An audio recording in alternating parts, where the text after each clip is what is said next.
Merci de nous recevoir chez vous et bienvenue à cette émission Entretien. Je reçois pour vous le ministre de la Communication et Médias, Patrick Muyaya, avec qui nous allons parler des 6 principes de l'accord de paix RDC-Rwanda sous l'égide des États-Unis d'Amérique. Monsieur le ministre, vous êtes le bienvenu. Merci. Alors avant d'entrer dans le vif de notre sujet, j'aimerais qu'on commence avant tout avec cette petite question. Nous avons vu le gouvernement de la République démocratique du Congo activer quasiment tout le front, diplomatique, militaire et que sais-je encore. Et aujourd'hui, est-ce que l'on peut dire qu'enfin une solution est en vue d'être trouvée? Écoutez, nous sommes, comme nous aimons à le dire, plutôt dans une phase d'atterrissage. Nous étions dans un conflit qui s'est joué sur plusieurs terrains, certains diraient guerre hybride, et sur chaque front, il fallait donner une réponse appropriée. Et je pense qu'aujourd'hui, avec un peu de recul, autour du commandant suprême de tous ces fronts réunis, le président de la République, nous pouvons noter que nous avons fait beaucoup de progrès. Et dans ce qui se passe aujourd'hui, évidemment, comme dans toute séquence, il y a eu des moments où on a connu les pics du conflit et actuellement, nous sommes plutôt dans une phase d'atterrissage, ce qui ne veut pas dire que le conflit est terminé. Le conflit n'est pas encore terminé, mais nous sommes sur la table des discussions et aujourd'hui, nous sommes dans une phase qui est tout aussi délicate, la phase d'atterrissage, un peu comme pour prendre la formule de ceux qui font l'aviation. Nous sommes dans une phase d'atterrissage qui est une phase critique, où dans l'avion, on demande aux uns aux autres de porter leur ceinture. Ça veut dire simplement que nous devons, pour ce qui nous concerne, rester vigilants et rester mobilisés, en tout cas derrière le président de la République qui pilote tout aussi de manière ferme, déterminée et patriotique cette phase qui va nous conduire à l'atterrissage. Un atterrissage d'un vol malheureusement qui a commencé depuis bien longtemps. Parce que nous parlons d'atterrir avec des solutions pérennes, des solutions durables qui pourront, nous l'espérons, mettre fin à une crise qui dure depuis plus de 30 ans. Très bien. Alors, en regardant ces différents tableaux, la situation actuelle, je me permets de le dire, on a comme l'impression que c'est du réchauffé.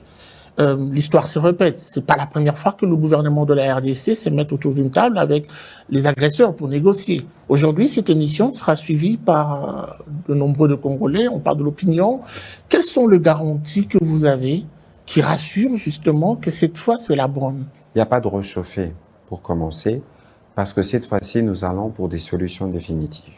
Je pense que le président rwandais, qui s'est aventuré sur le territoire congolais autant de fois, 5 ou 6 fois, à travers l'AFDEL et RCD et tous les supplétifs et proxys qu'il a utilisés pour nous faire la guerre, n'a jamais autant rencontré une riposte à la mesure. On a commencé à le dire au plan militaire, au plan diplomatique, au plan médiatique, au plan économique, au plan judiciaire. Et sur tous les autres types de fronts, parce que finalement, la guerre, on l'a popularisée. Aujourd'hui, tous les Congolais sont conscients que la guerre qui nous est faite n'est pas la guerre qui est faite au président Tshisekedi, c'est une guerre qui est faite à nous tous en même temps. On n'est pas dans du réchauffé parce qu'on est dans une phase aujourd'hui où on n'a jamais obtenu autant l'implication pour parler que d'un seul partenaire, du gouvernement américain.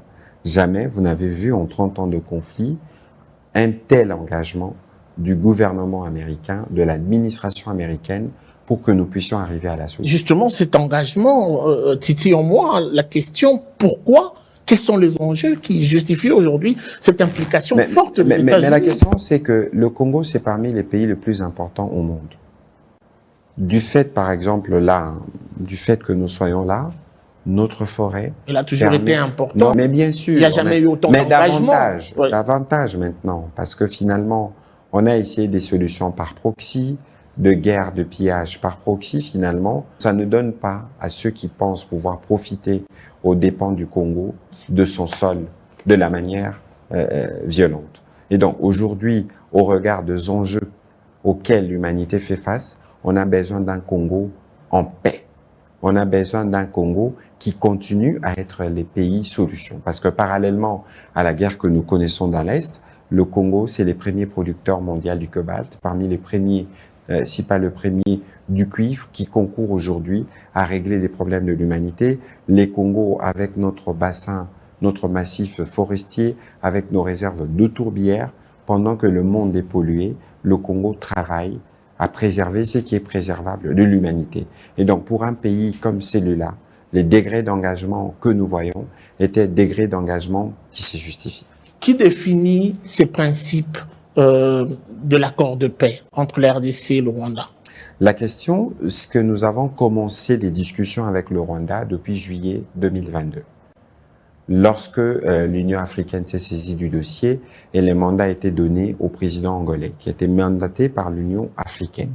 Et aujourd'hui, tout ce qui se discute à Washington a pour base principale de discussion le travail qui a été fait à Luanda. Est-ce que les principes tiennent compte également des réalités de l'autre côté, du camp adverse? Et les principes ont été communément définis. C'est une déclaration de principe que nous avons signée, que les Rwandais ont signée. Ça veut dire qu'on s'est mis d'accord sur l'architecture de ce qui doit constituer l'accord qui permettra le retour de la paix, nous l'espérons, dans cette partie. Plus de concessions du côté du gouvernement congolais que du côté du rebelle? Ça dépend de ce que vous appelez concession. On va concéder sur quoi? On est dans un processus qui aurait pu aboutir à Luanda au 15 décembre 2024, qui n'a pas abouti et nous avons vu la suite. Je ne voudrais pas revenir sur les détails de tristes événements que nous avons vus à Goma, par exemple, qui seront traités, de toute évidence. Avant de venir ici, j'ai rencontré la délégation de la mission d'établissement de faits du Haut Conseil national des droits de l'homme. Il y a évidemment la Cour pénale internationale et tout le travail judiciaire qui doit se faire parce que des crimes imprescriptibles ont été commis et pour ces crimes, évidemment, il y a une redevabilité, une justice qui doit se mettre en place. Et dans cette discussion qu'il y avait entre nous et le Rwanda, il y avait ce besoin autour du gouvernement américain d'aller vers l'atterrissage. Mais souvenez-vous que si les discussions n'ont pas abouti à Luanda, c'est parce que justement on disait qu'on devait discuter ou négocier avec les M23. Le président de la République avait à ses propos une position radicale, mais c'est cette radicalité, si je peux me permettre l'expression, du président de la République qui nous a permis d'obtenir des sanctions qui aujourd'hui étouffent l'économie rwandaise, sans compter les nôtres, parce que vous avez vu par exemple comment la compagnie aérienne rwandaise Rwandair est asphyxiée, mais des sanctions qui sont venues de l'Union européenne, des États-Unis et d'autres pays membres de la communauté internationale qui ont contraint le Rwanda à cesser ses aventures en RDC. Il ne faut pas oublier que nous avons obtenu, à la suite de presque 3 sessions spéciales du Conseil de sécurité des Nations Unies sur la RDC, une résolution, la 2773, qui trace plus ou moins la boussole de ce qui doit être fait pour revenir à la paix. Et dans cette boussole, il y avait évidemment des devoirs qui nous revenaient comme République démocratique du Congo, y compris d'ouvrir un espace d'échange. Monsieur le ministre, avant que l'on parle de ces 6 principes, je vais rebondir sur une question. En tout cas, je m'en voudrais si je ne la pose pas. 6 principes, c'est une chose. Est-ce que ces 6 principes garantissent l'accord ou la signature de l'accord de paix? Non, les 6 principes, c'est les piliers sur lesquels l'accord sera décliné. Donc, la garantie de l'accord viendra de discussions qui découleront de principes qui ont été définis, de principes qui, en réalité, résument les différents problèmes qui ont été sériés depuis le processus de Luanda. Et donc, on va parler d'intégrité territoriale, on va parler d'intégration économique, on va parler des retours de réfugiés, on va parler des autres questions qui sont cruciales pour que nous puissions arriver à la paix. Mais c'est tout cet ensemble qui a été analysé avant la déclaration de principe et c'est tout cet ensemble qui fait encore l'objet justement des discussions et des analyses de toutes les parties pour que nous puissions arriver à un document final global. Et c'est tout cet ensemble qui met également les 2 parties ensemble. Évidemment, parce que nous sommes sur la table des discussions où chaque partie doit apporter ses éléments d'enrichissement dans ce qui avait été prévu dans le cadre de la déclaration de principe. Cela a déjà été fait. Et donc aujourd'hui, il y a des discussions qui se font autour des positions exprimées à la fois par nous et par les Rwandais. Très bien. Alors, les gens reconnaissent en vous cette facilité de mieux expliquer les choses. On parle de 6 principes, on aimerait rentrer dans le détail. Qu'est-ce qui est exactement prévu? Le premier principe, d'abord, c'est le respect de l'intégrité territoriale. Il y a un esprit qui guide le président de la République et les gouvernements depuis le début de ce conflit, c'est qu'il ne faut lésiner sur aucun moyen pour s'assurer que les intérêts de la République démocratique du Congo sont préservés de la première à la dernière ligne. Et sur le premier principe qui porte sur des questions liées à la souveraineté, à l'indépendance et à l'intégrité du territoire de la RDC, c'est un principe non négociable. Donc il ne faut pas penser qu'il y a un seul centimètre de notre pays qui pourra être bradé, que ce soit dans les zones frontalières ou qui pourra être concédé à ces forces d'agression et leurs supplétifs. Ceci doit être bien clair, c'est une ligne. Déjà, c'est un point qui est toujours contesté par le Rwanda, qui continue à faire pression. Sur quelle base le Rwanda peut-il se permettre de contester ce qui a été coulé et consacré dans tous les textes internationaux? Les chiens aboient, la caravane passe. Vous allez vous permettre un forcing si il s'observe une résistance, par exemple, de certains points? Forcing par rapport à quoi? Parce que les principes qui ont été rappelés, c'est des principes qui ont été approuvés. Donc, on ne peut pas sortir un accord qui vienne remettre en cause ce qui a été préalablement défini dans les cas de ces 6 principes. Monsieur le ministre, il y a quand même une question qui se pose, et même l'intérêt de la population s'oriente beaucoup plus vers des questions de sécurité. L'Est de la RDC déstabilisé. Est-ce que parmi les principes, le deuxième point, d'ailleurs, qui aborde clairement, on parle de préoccupations sécuritaires, qu'est-ce qui est exactement prévu pour ce point, pour ce principe? Alors, dans les préoccupations sécuritaires, il faut regarder l'histoire dans laquelle nous sommes depuis plusieurs années. Regardez par exemple le prétexte permanent que le Rwanda utilise pour nous envahir ou nous faire la guerre, entre guillemets, la présence de forces démocratiques pour la libération du Rwanda, des forces résiduelles de l'armée, des forces armées rwandaises depuis 1994 jusqu'à aujourd'hui. Le fameux prétexte est recyclé. L'idée justement de ces points de vue, c'est de s'assurer qu'on a mis en place un dispositif qui nous permet de traiter les menaces sécuritaires. Parce que de toute façon, nous sommes des pays voisins. Il existe des mécanismes avec chacun de ces pays pour voir comment nous traitons. Ici, si nous arrivons à l'accord, si nous parvenons à trouver un modus vivendi pour mettre fin à la crise, on n'aura plus besoin de nous refaire, entre guillemets, la guerre ou de procéder par des conflits parce qu'on aura défini un cadre qui nous permet de collaborer, d'échanger notamment des renseignements et de traiter les menaces sécuritaires de part et d'autre de la frontière qui peuvent subvenir. Je crois que ça fait partie des mesures de confiance à bâtir entre les deux parties prenantes pour s'assurer qu'il n'y a plus de répétitivité en termes d'agression ou en termes de situation incontrôlée des parts et d'autres. Il y a quand même une question sur le troisième principe qui me passe à l'esprit. On parle ici du plan d'intégration régionale. Qu'est-ce qui est exactement prévu? Puisqu'on doit dire, il y a tellement de choses à dire à ce sujet. La première chose qu'il faut retenir sur ça, c'est que, comme je le disais tout à l'heure, l'objectif c'est de parvenir à la paix. Et lorsqu'on arrive à la paix elle-même n'est pas suffisante. On a la paix, comme on a la paix, c'est la condition sine qua non pour faire un développement économique.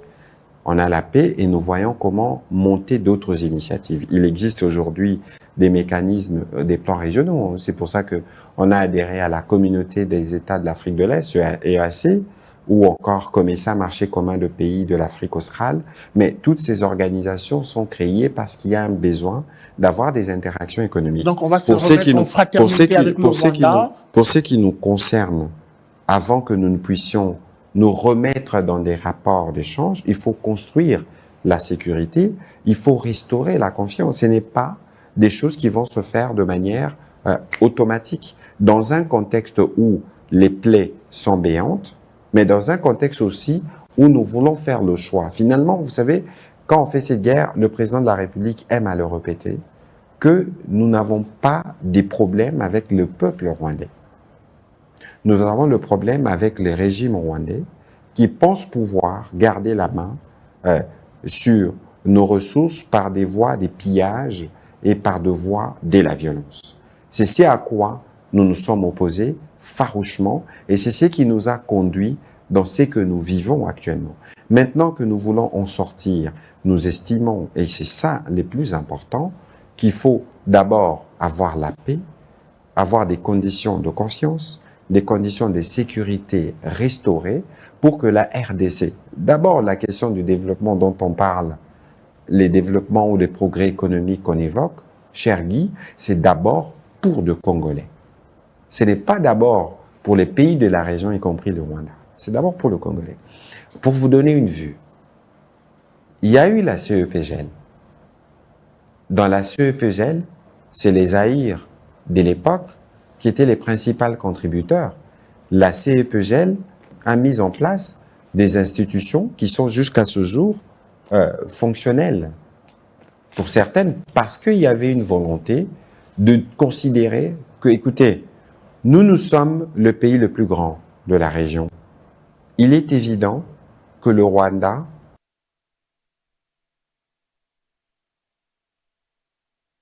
et le Burundi et les autres pays voisins ne peuvent pas vivre sans la RDC. Alors que nous pouvons vivre sans eux. Alors, la CEPGL, Communauté économique de pays de Grand Lac, a été créée justement pour ces besoins, de voir comment, au plan communautaire, on peut créer un cadre, on peut créer des projets intégrateurs qui profitent aux populations qui, en réalité, dans cette région Chergui, n'ont pas besoin de traverser des rivières ou de montagnes pour échanger. Monsieur le ministre, vous êtes congolais, vous parlez d'un pays qui a reçu suffisamment de coûts provenant du Rwanda. Vous parlez aussi de cette intégration régionale. Je retiens un mot sur lequel je vais rebondir, la confiance. Pensez-vous, vous en tant que Congolais, qu'il sera facile de rétablir cette confiance entre la RDC et le Rwanda? D'abord au niveau de la population. Mais pas du tout. Oui. C'est jamais facile. Mais c'est pourquoi nous expliquons à nos compatriotes. Et je crois que dans les chefs de Congolais, on a eu à le remarquer. Est-ce que ceci ne sera pas un verrou pour évoluer avec l'accord? Je ne pense pas que ce sera un verrou. La paix, c'est le choix des grands. Et le président de la République a toujours démontré depuis le premier jour qu'il voulait un pays en paix, avec y compris tous les 9 pays voisins. Sinon, il ne rendrait pas de visite. Sinon, il n'aurait pas mis en mouvement des mécanismes qui permettent d'avoir des bases de coopération ou de collaboration avec ces autres pays. Ce n'est pas le langage de certains politiques. Aujourd'hui, attention, aujourd'hui, l'idée pour nous, à travers cet accord et que tout le monde a convenu, c'est de se dire, et c'est ce que prévoit aussi la feuille de route de Luanda, si vous la lisez, je pense au point I ou J, disait que le rétablissement de relations, parce que le Rwanda, c'est un pays voisin. On peut dire tout ce que nous voulons, le Rwanda ne se déplacera pas d'où il est. Il sera toujours là. Et ici, on a compris que le problème du Rwanda, c'est pas le peuple rwandais, c'est les régimes rwandais. Et les régimes rwandais qui y a compris aujourd'hui qu'ils ne peuvent plus penser, les dirigeants, continuer à considérer la RDC comme la partie du monde qui doit leur servir de réservoir pour piller. Et ici, nous disons, nous construisons la paix, nous restaurons la confiance. Le vrai travail, mon cher Guy, commencera après la signature de l'accord. Parce que tout ce que vous évoquez, toutes les plaies béantes que vous évoquez, nécessitent des mécanismes pour arriver à recréer la confiance. Et lorsqu'on recrée la confiance, on peut passer à la prochaine étape. La prochaine étape, c'est de justement de créer les conditions économiques qui permettent d'abord aux Congolais de profiter de leurs ressources, mais que par la suite, dans les cas des organisations régionales, j'ai parlé de CIRGL, j'ai parlé de l'EAC, comment commercer avec les autres pays. C'est la suite. Et je disais, en parlant par exemple des exemples de la CEPGL, je peux vous donner un exemple. Il existe aujourd'hui une société qui est née de la CEPGL qui s'appelle Sinelac. C'est une société qui donne l'électricité à la fois au Rwanda, au Burundi et en RDC. Je crois que la société aujourd'hui est dirigée par un Rwandais, le DG est un Burundais, le directeur financier est un Congolais. C'est un exemple que malgré la guerre, le projet, la société continue d'opérer. Parce que, au bout d'un moment, les populations, surtout rwandaises, ne peuvent pas continuellement être prisonniers de la nature de leur régime.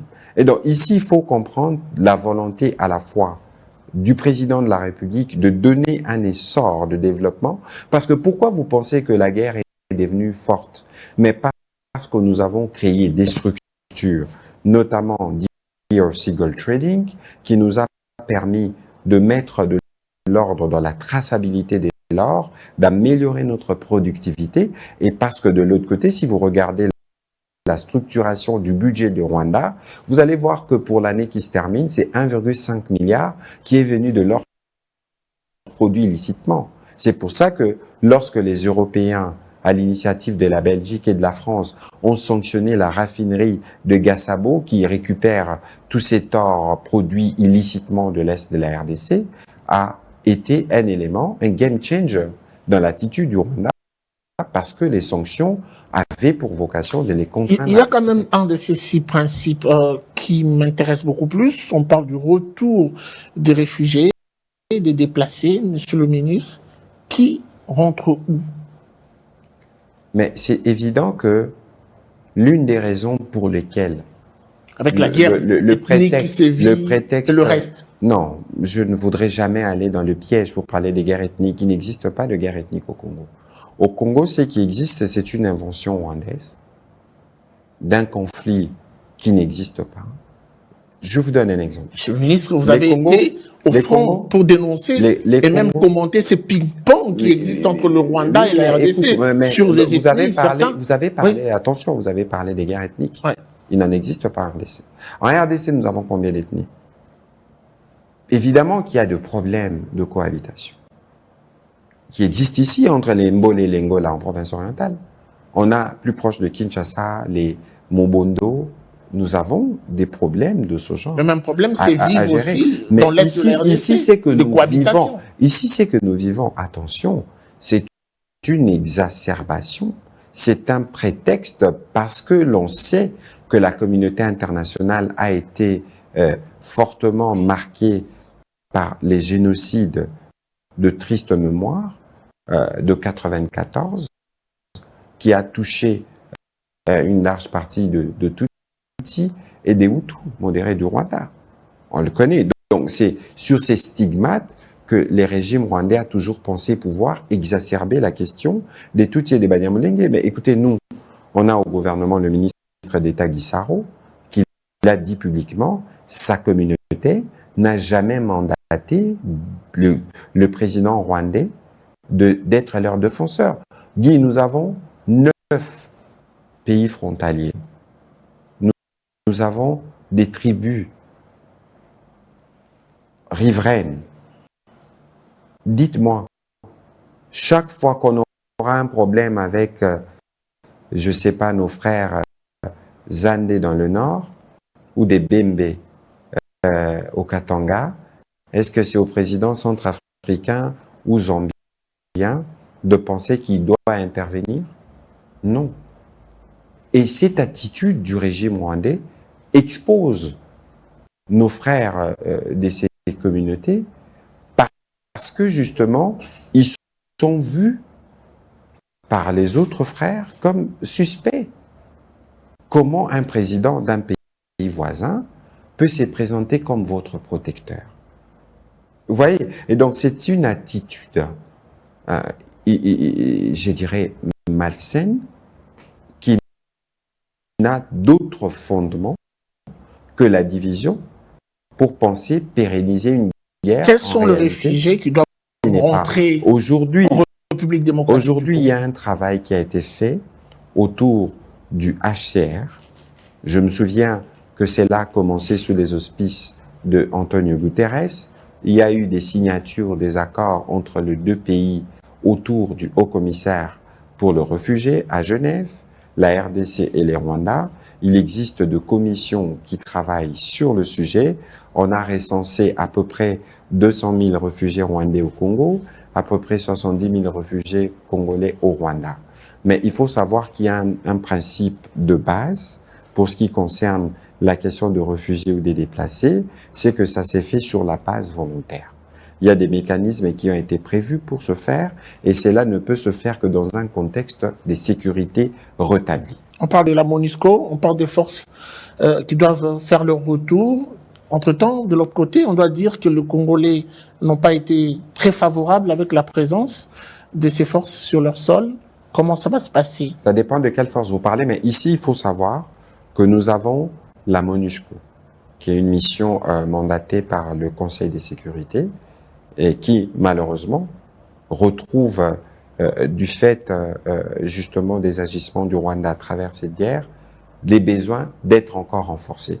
Alors que nous étions dans un processus où la MONUSCO était sur les départs. Et donc aujourd'hui, aujourd'hui, c'est bien évidemment un recul. Ouais. N'oubliez pas qu'il y a eu des réunions des chefs d'État à Dar es Salaam qui avaient fixé un plan, notamment comment on arrive à obtenir, on n'a peut-être pas parlé beaucoup de ça, à obtenir un cessez-le-feu, les cessez-le-feu qui est la base de tout.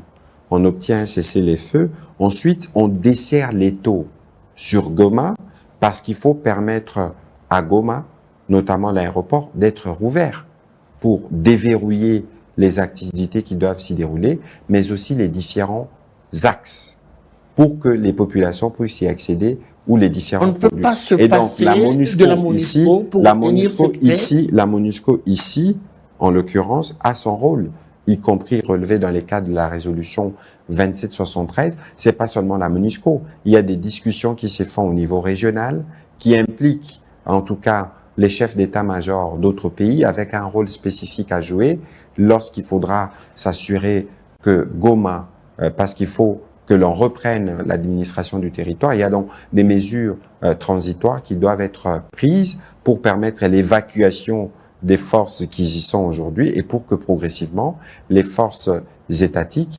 puissent retrouver leur place. Mais Monsieur le ministre, la MONUSCO a fait preuve de beaucoup de faiblesse, vous êtes sans ignorer.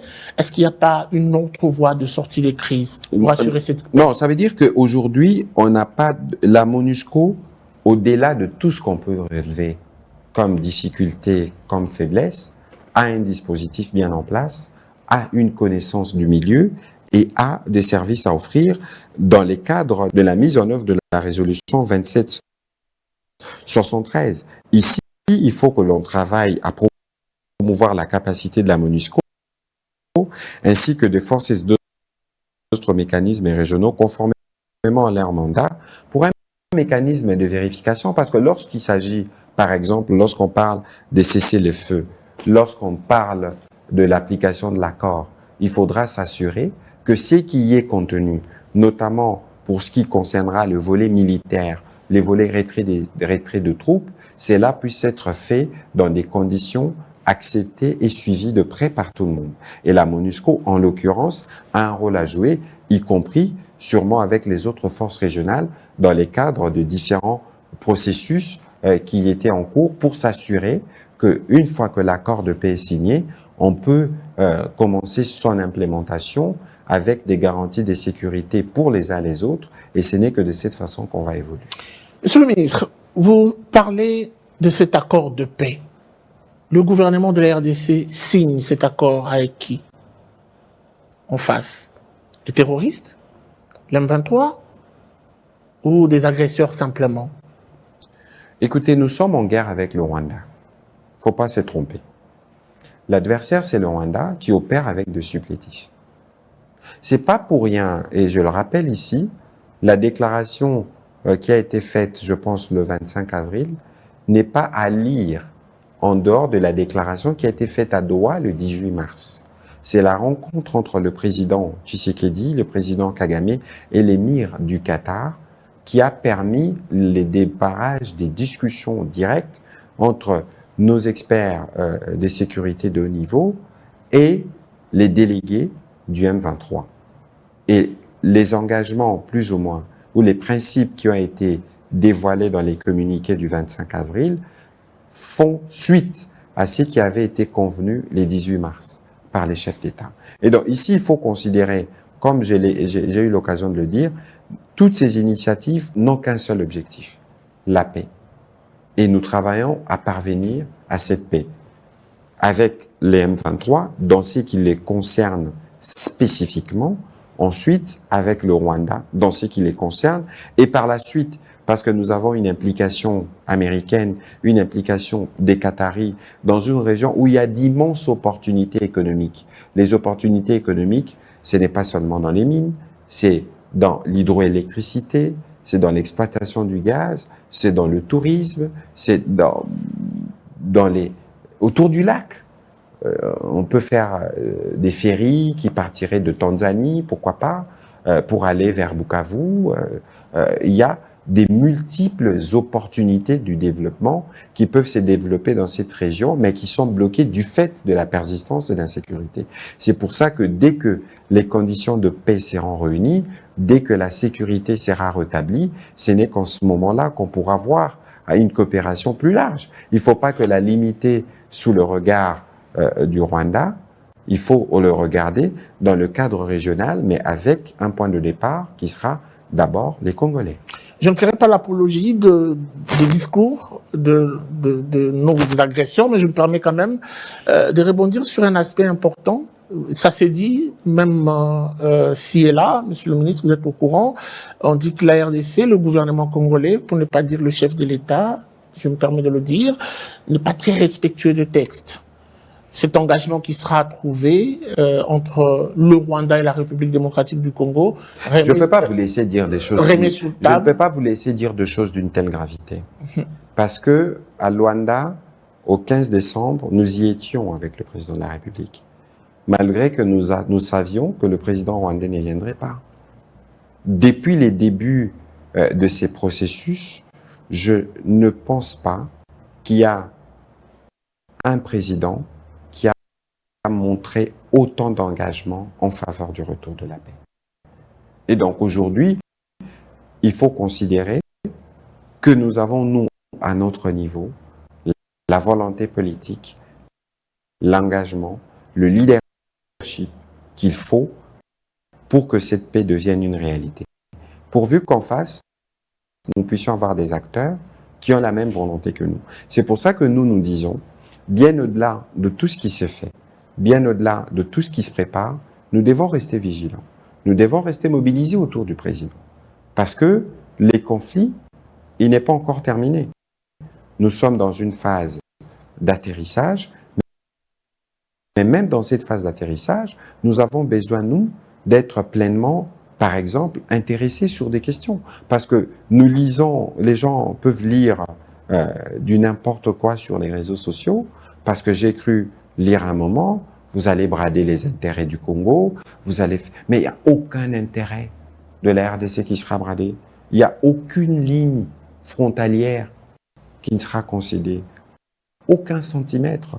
Du premier au dernier point de l'accord, le président de la République et ses équipes, nous tous y compris, nous nous assurons que les intérêts de la RDC puissent être à tout prix préservés. Il y a quand même un discours des opposants qui disent c'est quand même surréaliste ces six principes.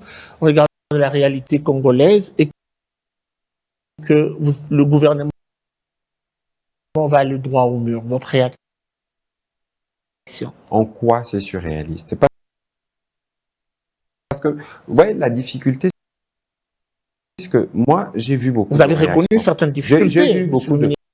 Mais les difficultés, mon cher Guy, sont inhérentes. Nous sommes dans un processus complexe. Évidemment qu'il peut y avoir des difficultés. Personne ne le renie. Mais tous ceux qui critiquent la déclaration de principe, ou tous ceux qui critiquent même par anticipation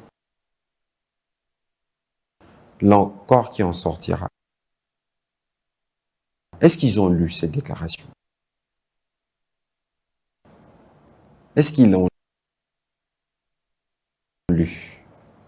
Est-ce qu'ils ont lu le point 1, le principe souveraineté, intégrité, gouvernance de la RDC? Est-ce qu'ils l'ont lu? Est-ce qu'ils ont lu le point 2 sur les préoccupations sécuritaires des uns des autres?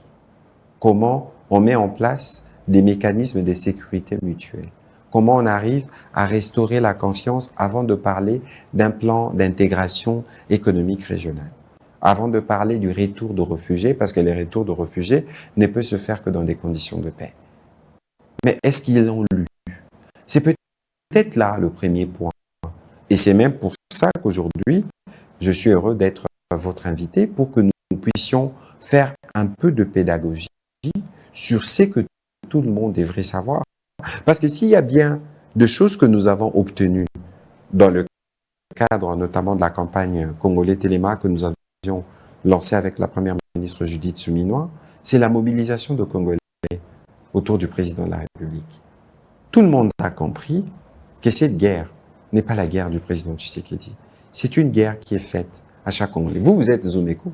Peut-être qu'alors, il faut faire une émission d'analyse pour évaluer le coût de cette guerre sur chaque Congolais.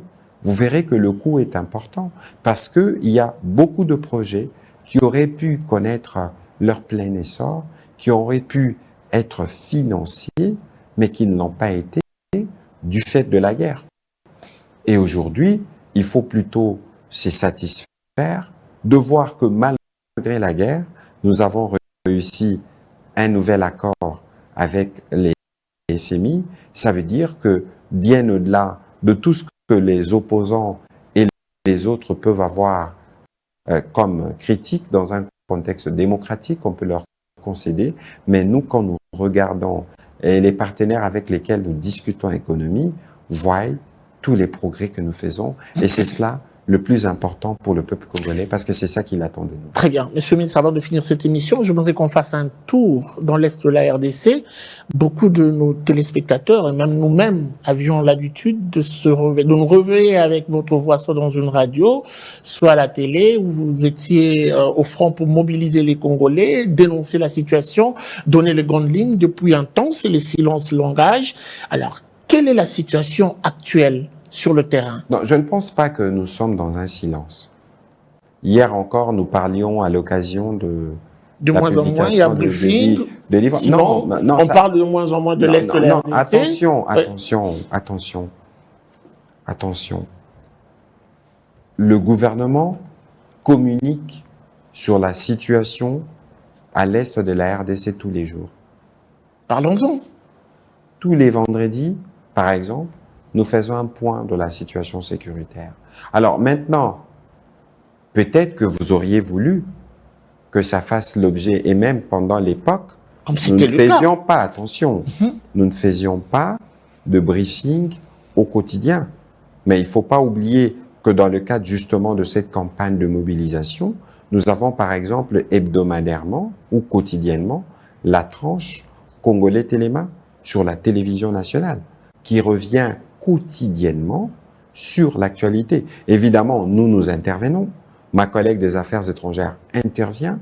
Vous avez vu encore le dernier communiqué sorti par le ministre de l'Intérieur qui rappelle un certain nombre de faits. Et hier, j'ai démontré que les occupants font ce que moi j'appelle une gouvernance par crime, parce qu'il n'y a aucun problème qu'ils ne peuvent résoudre eux sans commettre de crime. Et quotidiennement, ils montrent leur incapacité à gouverner les parties du pays qu'ils occupent.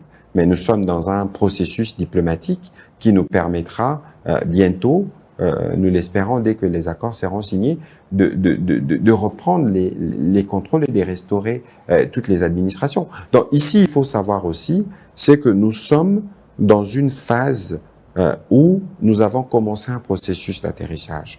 Il ne faut pas oublier que dans cette guerre hybride, nous avions des armes levées partout. Nous, pour ce qui nous concerne, dans les fronts médiatiques, nous avons fait la guerre avec des mots. Et parce que nous sommes dans une posture où nous avons commencé l'atterrissage, évidemment, il faut qu'on tienne compte du fait qu'il ne faudrait pas, par nos prises de position ou par la parole, compromettre ou mettre à mal les principes qui ont été convenus, parce que nous sommes déjà sur la table des discussions. Donc, c'est un fait qu'il faut intégrer, mais pour ce qui nous concerne, en tout cas, la Première ministre était au Lualaba la semaine dernière, c'est ça le message qu'elle a porté. Le président de la République a annoncé bientôt le retour de son itinérance, mais il n'y a pas de préoccupation qui nous occupe comme les préoccupations de la paix. Peut-être que vous nous voulez beaucoup plus bavards, mais on peut bavarder, oui, mais ici, il y a des matières qui sont d'une extrême sensibilité, il faut la traiter avec la sensibilité que cela requiert. Mais nous avons fait preuve, comme aucun gouvernement avant le gouvernement souminois, de redevabilité à tout point de vue, quelle que soit la sensibilité ou la difficulté du sujet, nous sommes au devant du peuple pour lui parler. Et vous avez suivi hier le président de l'Assemblée nationale dire, en tout cas dans la volonté du président de la République, tout ce qui s'est fait, que vous soyez député national, que vous soyez sénateur, que vous soyez membre de la société civile, tous les Congolais sont en droit de savoir parce que ce que nous faisons, c'est fait pour le bien de tous les peuples congolais. Monsieur le ministre, je vous sens très à l'aise lorsque vous commentez l'implication des États-Unis, mais j'aimerais également vous entendre parler des retombées directes de cette implication, avec notamment ce partenariat avec la République démocratique du Congo. Que gagne la RDC? Écoutez, d'abord, lorsque justement nous allons, parce que tout ceci ne peut se faire que dans des conditions de paix restaurées et de sécurité garanties. Parce que les capitaux américains, nous connaissons leur standard lorsqu'ils viennent pour investir. Et ici, il faut considérer que ce sera évidemment une grosse opportunité. Vous ne vous rendez pas compte? On parle d'investissement de plus de 500 milliards. Bon, je n'irai pas moi dans ces chiffres, mais il faut savoir que c'est tout l'écosystème économique de la région qui va changer. Parce que on va mettre fin à tous ces processus de pillage, à tous ces recours au proxy pour s'assurer que nous contrôlons une partie de la production du cobalt et du coltan plutôt dans la région, ou une partie du circuit des productions ou d'exportations illicites de l'or produit en RDC. Et donc, ce que cela suppose, c'est que nous devons avoir un cadre qui permette l'accueil de ces investissements. Ça tombe bien, parce que au plan, par exemple, des industries extractives, nous, RDC, nous sommes exemplaires. Regardez l'ITIE, regardez tous ces satisfecits que nous enchaînons dans les cas de différentes revues avec le Fonds monétaire international et la Banque mondiale. Ça veut dire que nous savons, nous, ce que c'est la transparence dans les secteurs des industries extractives. Évidemment, nous avons des défis dans la région. Par exemple, quand vous regardez un site comme Roubaïa, qui représente aujourd'hui les cœurs de la production mondiale du coltan, l'exploitation s'est faite de manière artisanale. Peut-être qu'il faut amener une industrialisation, mieux organiser les artisanaux ou les populations riveraines parce que ils ont aussi droit d'en tirer profit, créer un écosystème qui permettra d'abord d'avoir des services, la formation et tout ça. Ce qui est bien, ce que nous, j'ai parlé tout à l'heure de la DRC Gold Trading qu'on a créé. Donc, il y a un peu plus de contrôle dans les circuits de l'or, c'est pas suffisant. Il faut remettre à niveau. Il y a un travail de formation qui doit se faire au niveau de notre administration pour être prêt à accueillir ces investissements. Il faut être prêt à avoir de services pour voir comment créer des emplois ou tout au moins former les Congolais aux emplois qui pourront être générés par l'avènement de ces décors. Ici, nous ne parlons pas de choses chez Arguy qui se feront dans une année ou dans 2 ans. Ici, nous parlons des choses qui se feront dans 5 ans, dans 10 ans, dans 15 ans et qui vont totalement transformer l'écosystème. Donc, l'économie rwandaise qui a été construite sur le modèle du pillage de ressources de la RDC n'a plus de long jour parce que tout se fera dans ces cadres, dans la transparence et que tous les intervenants, par rapport à leur rôle spécifique, pourront tirer profit de par ce qui pourra être généré comme opportunité. Ici, je répète, nous avons des opportunités dans tous les secteurs du gaz, les secteurs miniers, les secteurs du transport, les secteurs de l'or, tout ce qu'il y a comme trésor dans cette partie du pays fera l'objet d'un écosystème transparent permettant la fluidité ou la circulation des capitaux qui doit se faire. Il y a un mot qui doit revenir et qui doit revenir toujours, c'est la transparence pour s'assurer que tout s'est fait dans les règles de l'art. Monsieur le ministre, je me réjouis puisque vous parlez chiffres, vous êtes au bon endroit, nous sommes Zoomeco. Et investir, c'est le mot que vous utilisez. Moi, je vais plutôt dire que c'est une chose. parlons cette fois-ci de la gouvernance, qui est d'ailleurs un critère important. Est-ce qu'aujourd'hui la RDC est un modèle, s'il faut parler de la bonne gouvernance? Je vous ai parlé de l'ITIE tout à l'heure. C'est des chiffres. Vous êtes Zoom éco-vérifié. Je vous ai parlé des revues successives. Cette année, nous sommes éligibles à plus de 2 milliards de fonds dans les cas de la facilité élargie des crédits et dans les cas de les facilités, je pense, de fonds de résilience. Mais vous pensez que nous aurions atteint ces points si nous n'étions pas dans la bonne gouvernance? Alors, ici, il faut faire attention parce que dans ce qui s'est dit que je vois souvent, on nous critique. On part parfois des réalités vues à tel ou tel endroit et on fait une généralisation. S'il n'y avait pas de bonne gouvernance à RDC, on n'aurait jamais atteint le point que nous avons atteint avec les FMI à la Banque mondiale. On n'aurait jamais atteint les satisfecits successifs que nous avons. On n'aurait pas atteint le plein potentiel du secteur minier pour les secteurs du Katanga, par exemple pour ce qui se passe dans l'ex-Katanga, parce que là aussi, nous nous assurons, nous travaillons avec des entreprises cotées en bourse, que la transparence soit de mise. C'est une condition sine qua non. Et c'est ces modèles que nous pourrons dupliquer pour les provinces de l'Est, évidemment avec une administration renforcée, avec des services de sécurité plus outillés, notamment pour lutter contre la contrebande, et avec une population qui aura plein d'opportunités d'emploi. Alors, vous êtes géniteur de ces concepts Congolais Téléma. Ce sont des Congolais qui vous suivent en ce moment. Avant de finir cette émission, je vais vous laisser quelques minutes pour vous adresser à eux. Congolais Téléma, c'est une initiative qui a été portée par la première ministre lui-même, Judith Suminwa, évidemment. Conçu par vous. Non, nous sommes dans un corps. Nous sommes dans un corps, nous sommes dans une mission. Et la première ministre, c'est elle qui nous permet de donner vie justement à nos idées. Il faut lui rendre la chandelle pour cette initiative qu'elle a bien portée.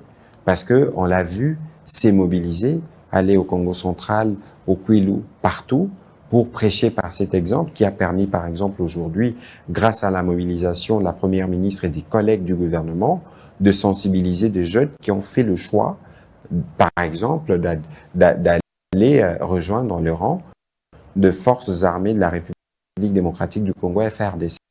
C'est une illustration, justement, du leadership dans un pays en crise. Et aujourd'hui, ce que moi je peux dire aux Congolais, c'est d'abord dire ma fierté. La fierté de voir comment les Congolais se sont mobilisés.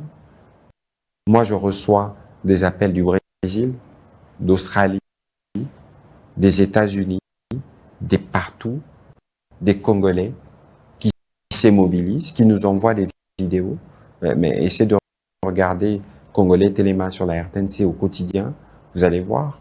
L'équipe était à Béni, bientôt peut-être dans les autres provinces, pour s'assurer que partout, les Congolais se sentent réunis. Aujourd'hui, tous les samedis soirs, lorsque vous regardez cet espace culturel qui permet à nos artistes de dire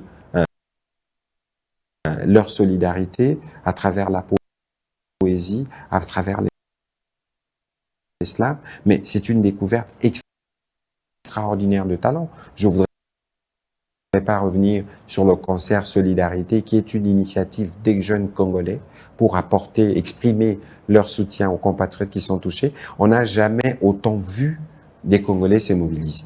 Et c'est bien aujourd'hui, grâce au président de la République, que nous tous, nous avons davantage compris la nécessité d'être mobilisés, la nécessité d'être unis pour défendre ce que nous tenons de plus cher, notre territoire, notre fierté, notre dignité et évidemment le prestige d'être congolais. Je sais que vous êtes aussi un peu plus à l'aise en lingala. J'aimerais vous arracher quelques mots. Ces femmes-là, cette maman attablée, ces jeunes qui préféreraient vous entendre parler en lingala et commenter en 2 lignes ces principes et garantir que c'est déjà le grand pas pour la RDC, qu'est-ce que vous pouvez leur dire? Non, il y a Liboso, il faut qu'on bah que eloko na eloko ezalaka na ngonga nango. Tozalaki na moment ya bitumbeleki. Sikoyo tokomi na moment oyo tozokende na kimia. Kokende na kimia wana elakisi te qu'il faut totika vigilance, totika mobilisation. Parce que Nabitumbo, depuis Bandaki, Tozaki n'a pas processus, il y a pas discussion. Les lotokomi na souka. Bon, monipe président américain, Donald Trump, a s'impliqué yemoko personnellement. Yango Bomonaki, ministre Nabi sur Affaires étrangères, na homologue na à Rwanda, autour du ministre américain des Affaires étrangères, Vandaki, signé on a le poto to bengi déclaration de principe. Déclaration de principe, wana ezali na parti moko mibale misato mine mitano motoba 6. Donc ya liboso to lobby principe ya liboso ezali respect ya souveraineté intégrité topé gouvernance ya RDC muto ko sabinote frontière mon côté centimètre mon côté ya frontière na biso ko zala cédé pe gouvernance ya RDC et ko sala na biso moko ba congolais bisika nyonso o ezali espace o ya biso principe liboso principe à mibale etali makambo etali o tobengi na lopoto ba préoccupation sécuritaire ba préoccupation sécuritaire on est la kisinini toza na bitumba na ba Rwandais o balobaka biso to bombaka ba FDLR ozaki ba forces armées à Kalawana ya moment génocide il faut lelo tozala na mesa moko to bando solo la makambo wana pona ko éviter bitumba totala biso eloko nini ekoki ko ute pa na bango echa biso mobulu to gérer eloko nini ekoki ko bima et pa na biso echa bango mobulu to gérer wana eza deuxième principe sikoyo soki to respecter intégrité territoriale soki to gérer ba préoccupation sécuritaire na bango na ya biso to zongisi kimia wana toki ko bando tala makambo économique na makambo économique ndeko il faut ko tala mboka na biso ndenge ya leli mboka na biso eza neti plateforme oyo toza na 9 pays voisins mboka moko toza na SADC na ba pays Afrique australe toza na CEAC na ba pays Afrique centrale toza na EAC na ba pays Afrique de l'Est de l'axi ke biso nyonso il faut totala ndenge nini soki économie est décollée na Congo comment et qu'on profiter dans ma pays voisin mais kasi au biso motu ya batu faut baeba c'est que l'air ba condition ane ko la réunie ba oyo il faut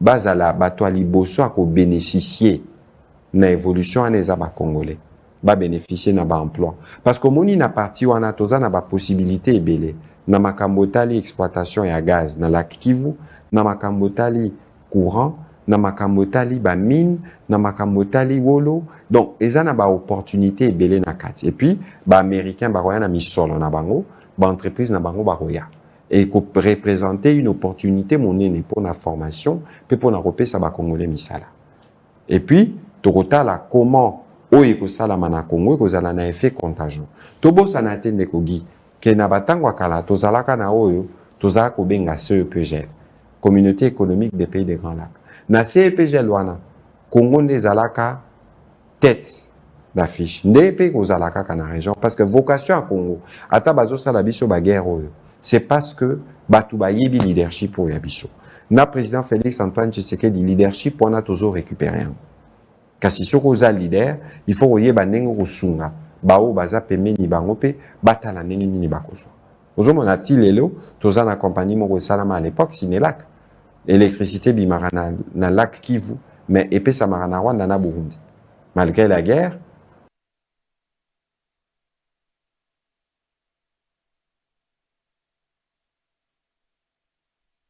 etika ko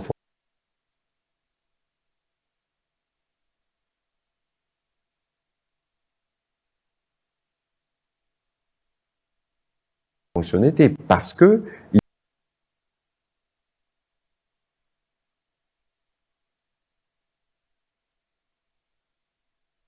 ici il faut voyer que le peuple congolais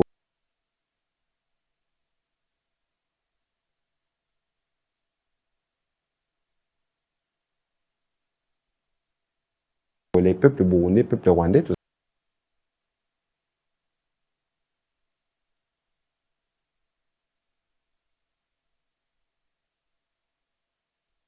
ça va peuple frère ensuite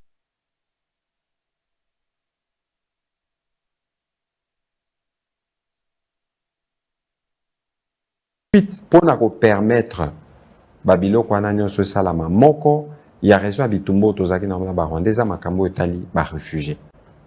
Yango musala moko esalamaka autour ya o tobenga na lopoto au commissariat des Nations Unies pour les réfugiés à Genève. Structure ya Nations Unies landelaka makambo wana. Tosalaki travail mixte na ba rwandais na biso ba congolais. Lelo toyebi nombre ya ba réfugiés congolais au Rwanda, nombre ya ba réfugiés rwandais au Congo. Siko il faut définir mécanisme ndenge nini bango barozonga parce que barozonga sur la base volontaire. Et puis na bao il faut ba utawa na bazonga na bao ba congolais il faut identifier bango. O utawapi o salaka wapi. Mais pour wane salama, il faut conditions de paix à la réunie. Ça veut dire que kimia il faut zonga na parti wana ndeko totala makambo wana. Et là mususu amutuya tolobaki o eza coulé na déclaration de principe wana. Eza statut à ma force. Ozomona ozo sala man États-Unis, eza discussion comme ma accord de paix. Mais accord de paix l'air est signamé. Moussala sikande ko banda à partir en ce moment-là. Comment on va faire pour en assurer l'implémentation? Ozomona.